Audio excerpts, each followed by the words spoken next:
I'm Cecil McNeil, a writer filmmaker. Welcome back to my vlog. Real quick, here are 5 parental tips for buying a little time for yourself.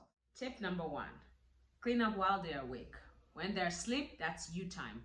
So make sure all the messes, all the dishes, any housework, you do it while they're awake. So that those 1 or 2 hours when they're sleeping, just before your own bedtime, you can use it to unwind, to read, to watch TV, to do whatever it is you want to do. We need that extra time, and as a parent, you have to snatch it wherever you can. Number 2, take advantage of any trustworthy help you have. And especially if it's family, use the opportunity to escape. Like, don't even feel bad.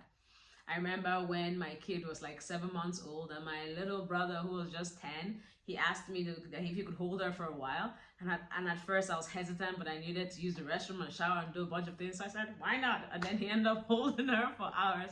And now that she's a bit older, I leave her with them for hours and hours. And hey, I don't feel bad because I know they will take care of her. I know they will watch her, and whatever she needs, they will provide for her. So why stress? I get that free time to myself that I normally don't get. So nothing wrong with that. Hey. Tip number 3, wake up earlier than usual.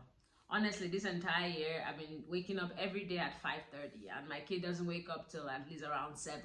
And so honestly, that hour and a half I use it to pray and read and drink my tea or coffee and just unwind and start my morning in silence, because especially when you have young kids or toddlers, there's just a lot of noise in your life. And so that early morning before they wake up, honestly, savor those mornings. You need that peace and quiet.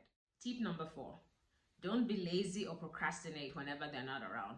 They're usually not with you for a short amount of time, so you use the opportunity to do that thing you need to do. For me, it's writing. Those few hours are precious, and no matter how lazy I feel, no matter what, I make sure I get my butt to that chair and I sit down at my desk and I write.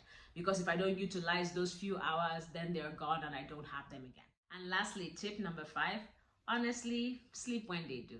Especially with nap time. I know it's very, very hard, and people say, oh, how can I sleep on my baby? Honestly, sleep when they do, because that is probably the only time you will ever get to nap. I know that most times when I decide not to, then once you are trying to sleep, that's of course when they'll wake up. So make sure you take advantage of when they're asleep and sleep too. Get those Z's in. Very important. Thanks for sticking with me. I hope you enjoyed that vlog. I hope my tips were helpful. It's certainly what I do. It helps me cope with being the mom of a toddler. So yeah, hey, please like and subscribe and let me know what you think in the comments below. And remember, if you have other topics you want me to cover, DM me and I will cover them too. I'll see you in the next vlog. Bye.